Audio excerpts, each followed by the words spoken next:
Join ForumIAS Academy, trusted by hundreds of toppers, including IAS Rank 1 𝐂𝐡𝐚𝐧𝐧𝐞𝐥 Sharma.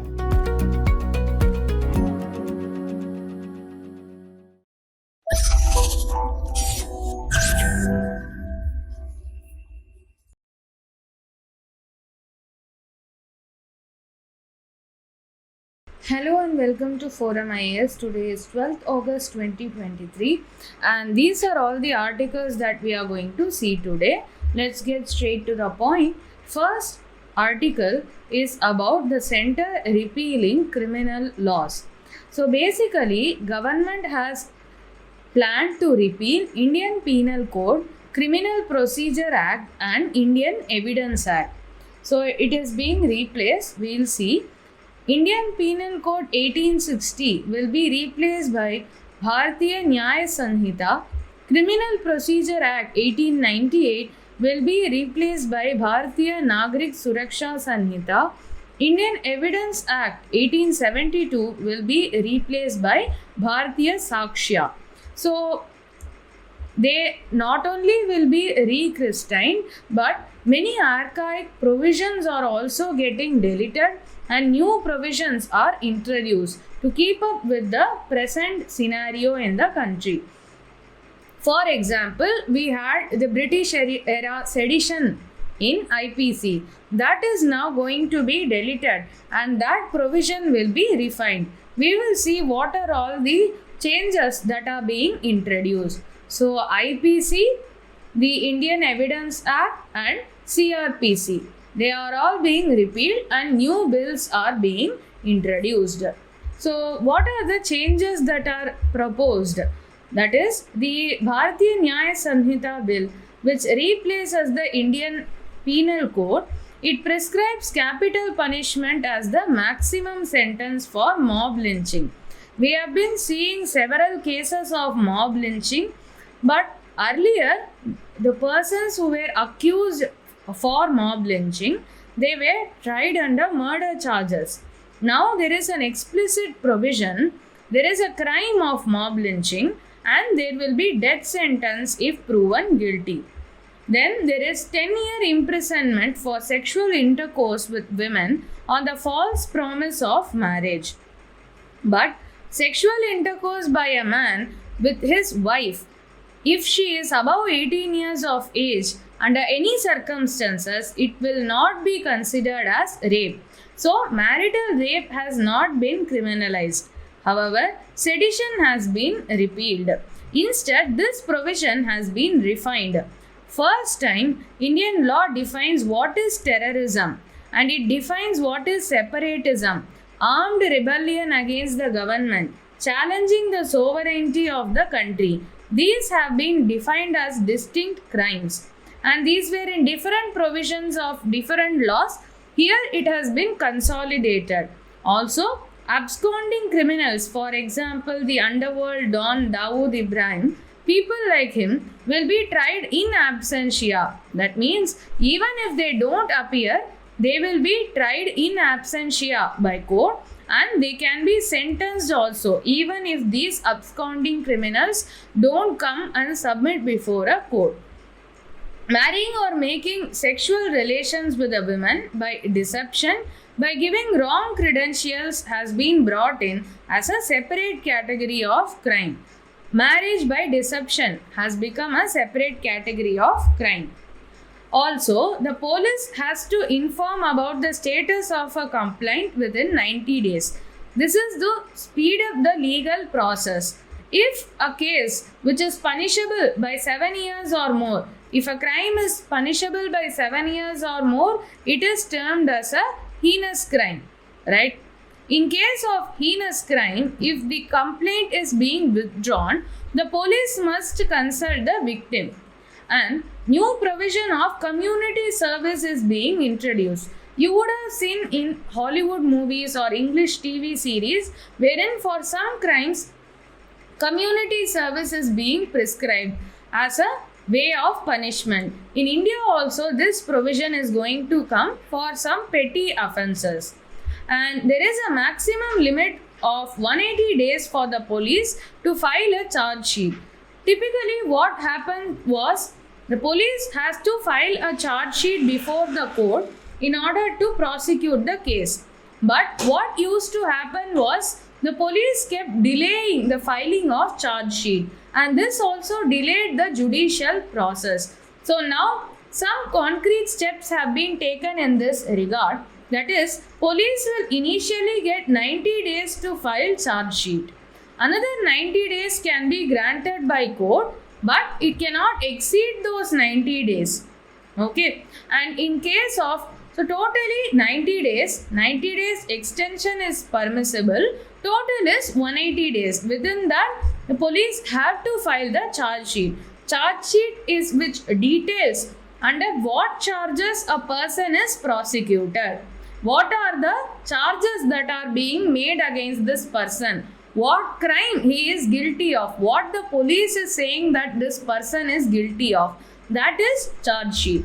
Typically, in order to prosecute a police officer or a civil servant, a government servant, government permission needed to be taken. Now, time limit has been given for the government to grant permission. That is 120 days. If the government doesn't give permission, doesn't take action on this for 120 days, the permission is deemed to be granted.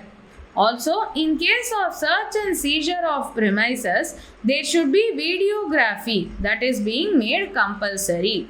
So, if there is no video proof of the search and seizure operations, the charge sheet won't be accepted.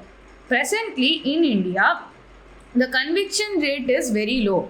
Hundreds of people can be tried for a particular crime, but the conviction rate, the people who are found guilty and the people who are sentenced for some punishment, that is very low. The government wants to take the conviction rate to 90%. So, in order to promote that, forensic collection of evidence is compulsory in all heinous crimes. I have already explained what is a heinous crime.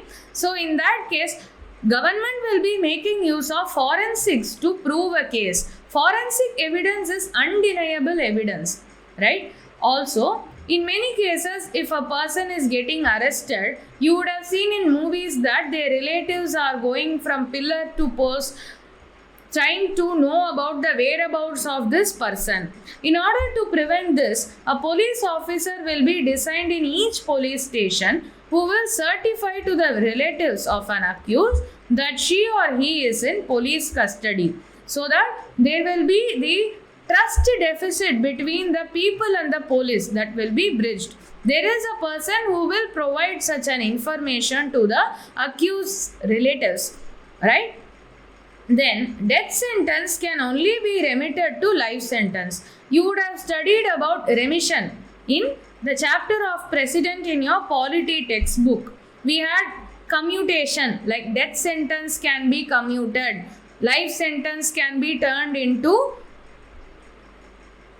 sentence for a particular number of years, rigorous imprisonment can be turned to normal imprisonment. You would have studied, right? Governor has pardoning powers, president also has pardoning powers, but many a times this pardoning power has been used politically, because at the end of the day, the governor or the president, they will exercise their pardoning power only by consultation with the government of the day. In that case, what happens is the pardoning power is being used as a political tool. In order to prevent that, death sentence can only be remitted to life sentence, and life sentence can be remitted up to only 7 years.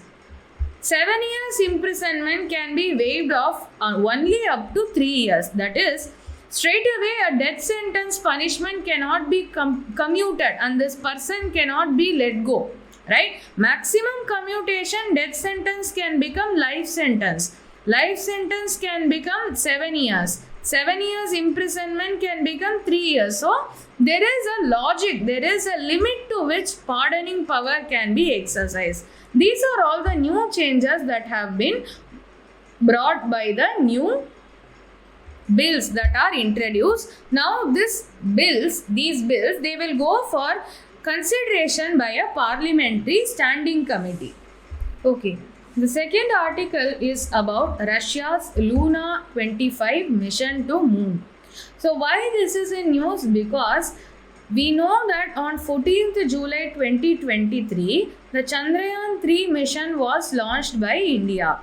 And the date on which the Chandrayaan 3 mission will land on the moon and the date on which Russia's Luna 25 mission will land on the moon are same. So there is a possibility and there is a genuine fear that these two missions can interfere with each other. There might be some untoward incident that might happen. That is the concern. But Russian Space Agency has clarified that Luna 25 will not affect Chandrayaan. Before we go further into the article, we will see a little bit about the Chandrayaan 3 moon mission. So, this Chandrayaan 3 moon mission considers a lander and a rover. So the lander is called as Vikram lunar lander and there will be a Pragyan rover. This rover will travel around the surface of the moon, but this lander is stationary. Chandrayaan 3 moon mission was launched with the help of launch vehicle Mark 3, that is the LVM-3. It has two solid fuel strap-on boosters, one liquid fuel core stage and cryogenic upper stage. So there are two solid boosters, liquid core and a cryogenic upper stage. So these are all the specifications of the launch vehicle Mark 3. So this launch vehicle will be carrying 3900 kg Chandrayaan 3. So in this Pragyan rover there are some payloads. It consists of spectrometer and spectroscope, and these spectrometer and spectroscope, they will perform experiments on the surface of the moon. Okay, so this is a short explanation about Chandrayaan, but we have already discussed in detail about Chandrayaan 1, 2 and 3 in our earlier lectures. You can go back and see those lectures. Now, moving on to the present article, this Luna 25 mission was launched this Friday, and this landing of Luna 25, it will not impede India's Chandrayaan 3. That is what the Russian Space Agency Roscosmos says. The Russian Space Agency says that there is enough space on the moon for everyone. So these two missions would not impede any of the other. Okay. So the lunar lander of Luna 25 is expected to reach the moon on August 23rd, the same day on which Chandrayaan 3 is also expected to land on the lunar surface. But the Luna 25 mission and Chandrayaan 3 mission have different landing areas. We already saw that the Chandrayaan 3 mission has a Pragyan rover, and this rover will move about the surface of the moon. But Luna 25 mission doesn't have a rover. It is static. It will not move on the surface of the moon. So this is also one point which supports the claim of Russian Space Agency that Luna 25 will not impede Chandrayaan 3's mission. Already there is a rover operating in the lunar surface, and that is of China. China's Yutu-2 rover, and this rover is a part of China's Chang'e 4 mission. But this particular rover is operating on the far side of the moon. And there is also a plan for India participating in the International Scientific Lunar Station, ILRS. Like we have International Space Station now that is being managed by US, Russia, Japan, etc. There will be a International Scientific Lunar Station, and this will be a lunar base, and this project is thought by Roscosmos, which is the Russian space agency, and Chinese space agency. So Russia is open to the possibility that India can also participate in this mission.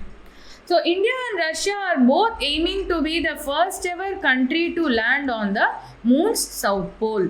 That is why there is this concern about both the countries' missions impeding one another, because they both have the same aim to land on the moon's south pole. Russia's mission also wants to land on the moon's south pole, but remember that China's mission is on the far side of the moon. These nitty-gritties are important for MCQ purposes. Let us move to the third article. The third article advocates for a new economic policy for India. Why does this author feel so? We will see. Since 2015-16, India's GDP growth rate, it has been declining annually. And in the fourth quarter, that is the last quarter, January to March 2023, which is the last quarter of the financial year 2022 to 23, it has fallen to 3.5% compared to the last quarter of the previous financial year. That is, if we compare the fourth quarter of 2022-23 to the same fourth quarter of 2021-22, the growth rate has fallen to 3.5%. And this growth rate, it has been infamously called as the Hindu rate of growth. It was coined in the international economic discussion space because during the socialism period in India from 1950 to 1977, India had roughly 3.5% GDP growth rate, more or less. That is why this rate of growth is called as the Hindu rate of growth. But if we take the tenures of Prime Ministers P.V. Narasimha Rao and Prime Minister Manmohan Singh, the GDP growth rate, it was around 6 to 8% per year over the 15-year period. That is, the Narasimha Rao government functioned between 1991 to 96 and Manmohan Singh government functioned between 2004 to 2014. So we have 5 years in this stretch and we have 10 years in this stretch. In these 15 years, the rate of growth was roughly 6 to 8% per year. So finally, when India was 3.5% growth in 1950 to 77, they breezed past that growth rate and India was growing at the rate of 6 to 8% per year. But again, we have come to this 3.5% growth rate. That is why the author of this article is criticizing the current economic policies. Also, Indian government had announced in 2019 of achieving a $5 trillion GDP by 2024.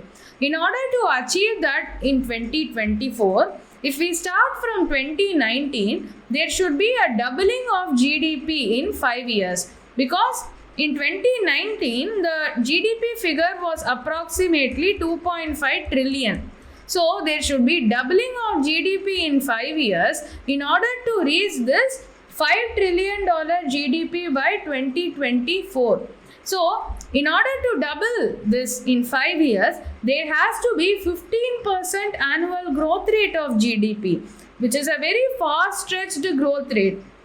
But then, though the ambitious policy of 5 trillion economy by 2024 was put forth, no policy structuring has been presented. That is what the author of this article says.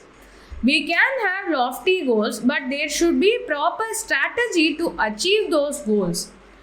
So in this regard, what steps need to be taken? The economy has to be properly structured, in the sense the planning should be very much structured.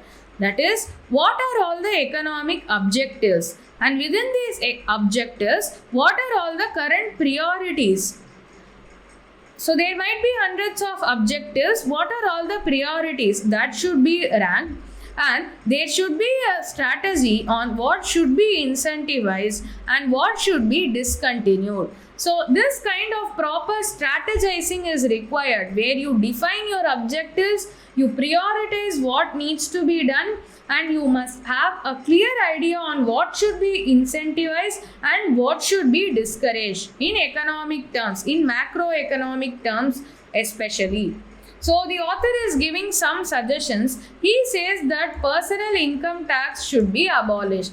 If personal income tax is abolished, there would be more disposable income in the hands of citizens. If there is more disposable income, people will spend on things. Demand will increase, and increased demand is a driver for economic growth, like we saw yesterday.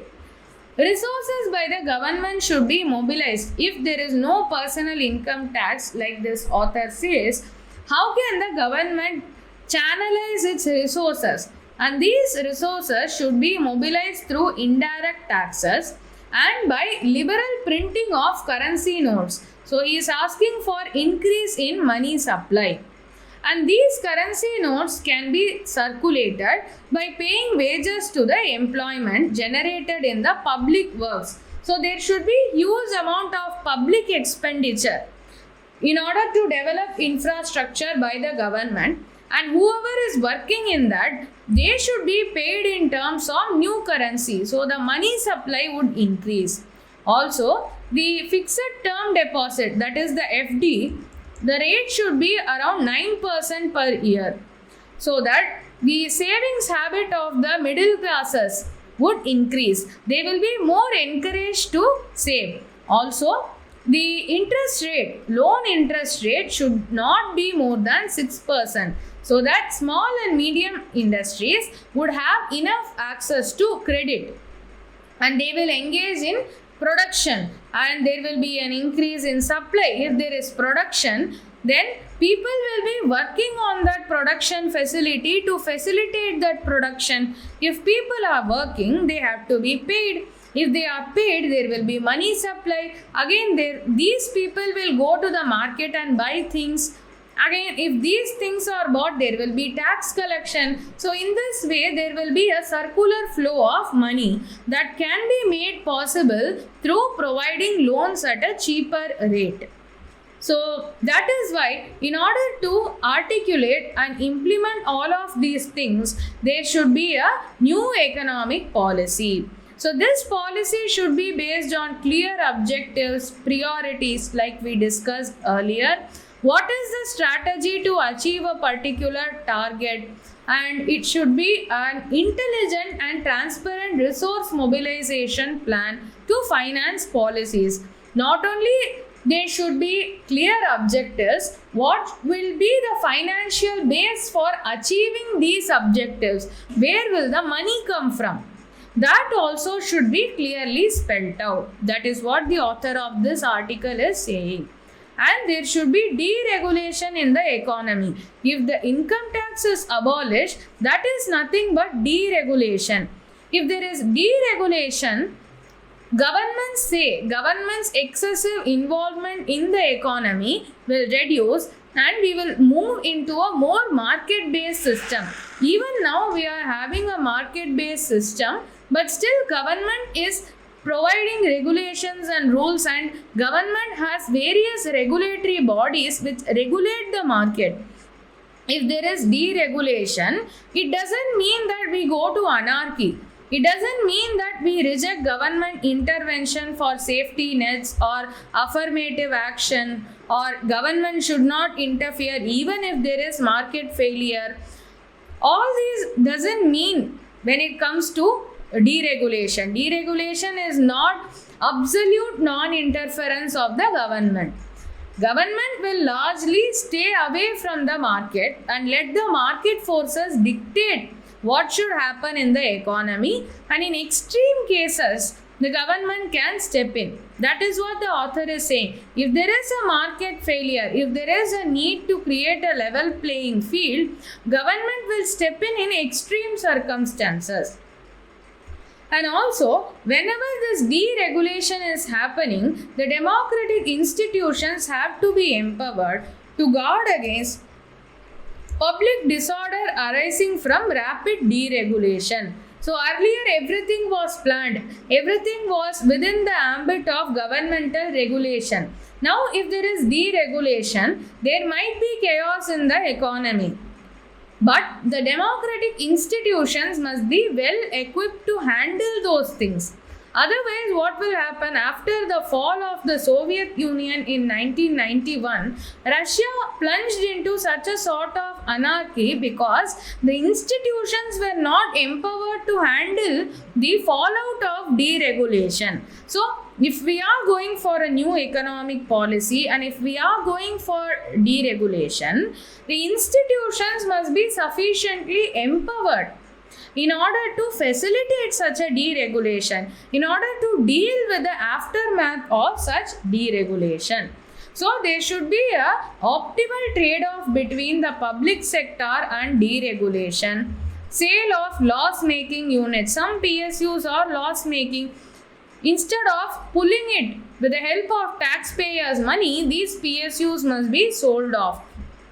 Increasing employment, affirmative action like scholarships, subsidies, etc. Easy access to social security. We have the EPFO, ESIC, which indulge in many social security measures. They should become more accessible. These are all essential. In the background, these things have to be there if successful deregulation can be carried out. So to say, these measures, that is trade-off between public sector and deregulation, affirmative action, easy access to social security, this is a prerequisite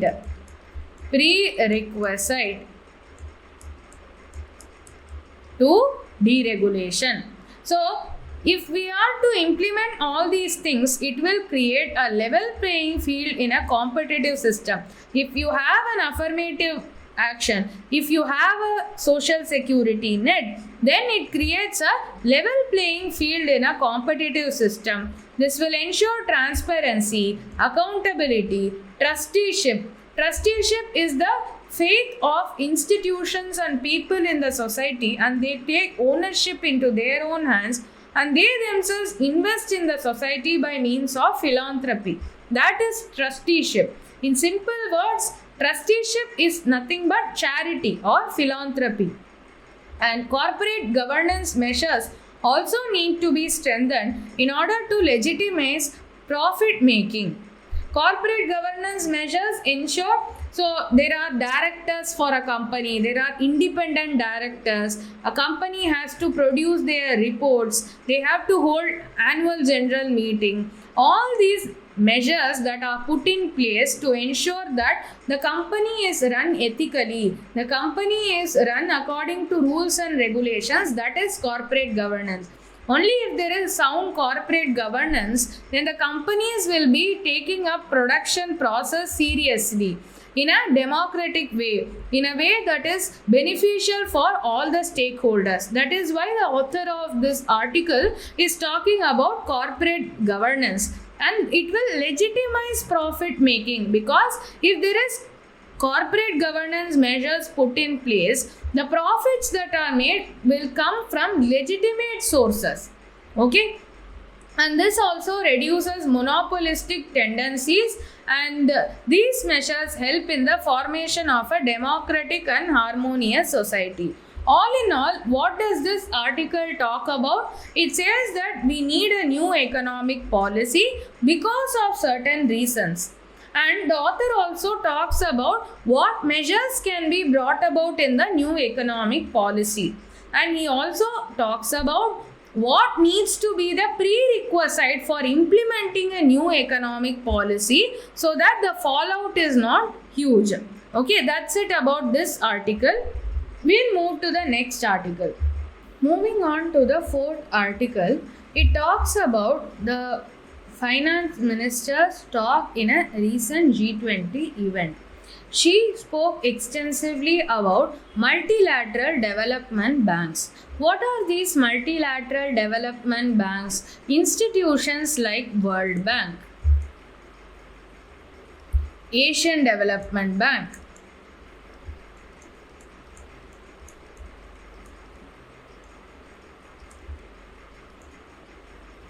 New Development Bank,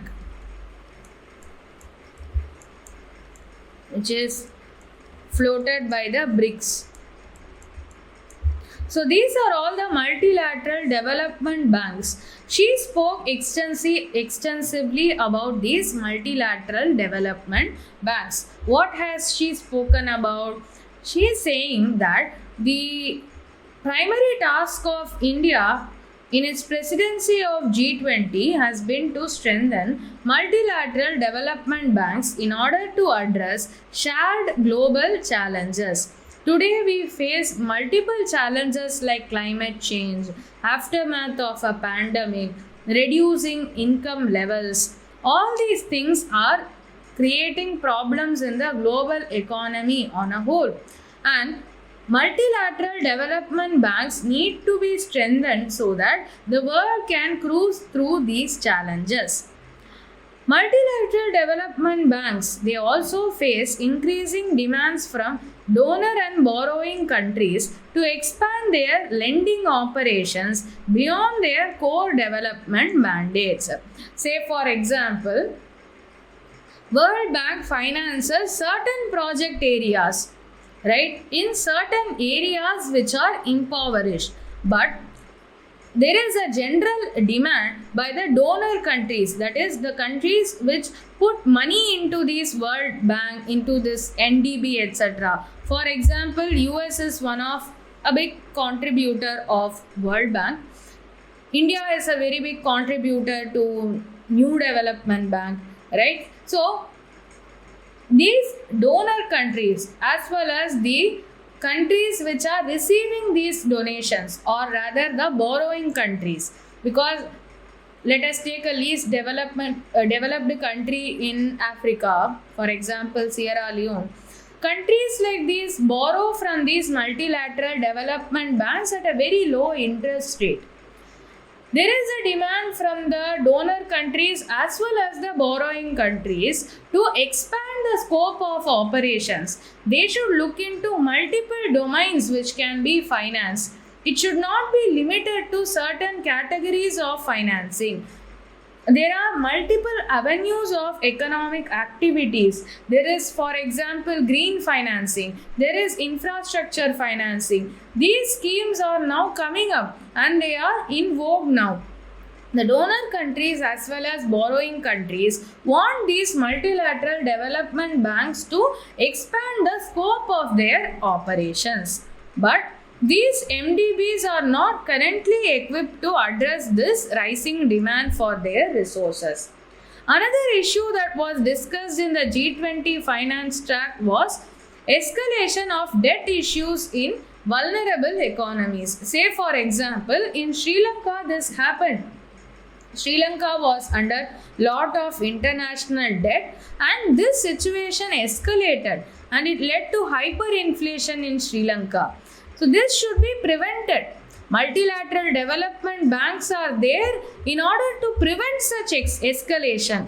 That is what is being highlighted by our finance minister, which means these banks are not successfully fulfilling their mandate. And she also says that after decades of integration, the global economy was starting to witness increasing fragmentation. There were globalization measures that were taken right from the decolonization era.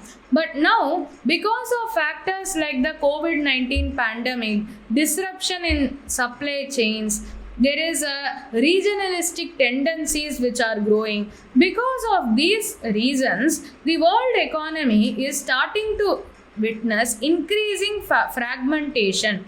More and more countries are looking inward rather than integrating with the global supply chain. This issue was also highlighted by our finance minister.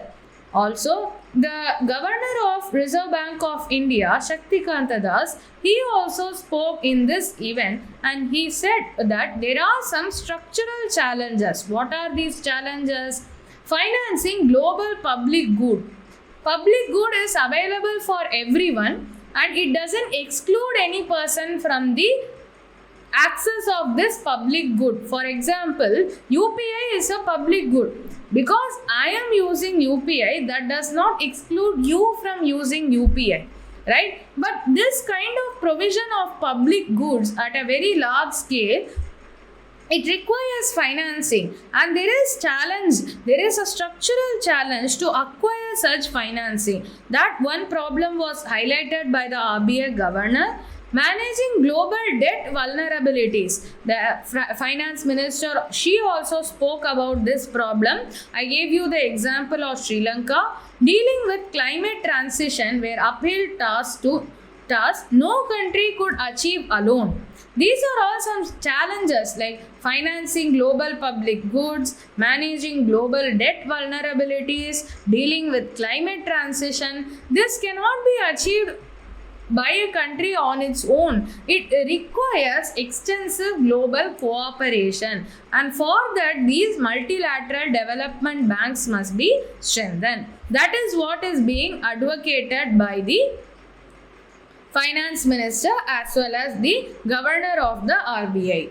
Next article is about the coup in the nation of Niger. We have already discussed about the map points, the geography of Niger. Now there is this grouping called as ECOWAS, that is extensively in news.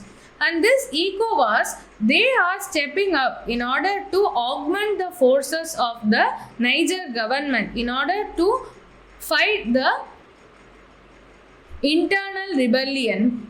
This ECOWAS would be supplementing the resources of the government. Moreover, the Western countries are also positioned in the country of Niger in order to fight with jihadi insurgency.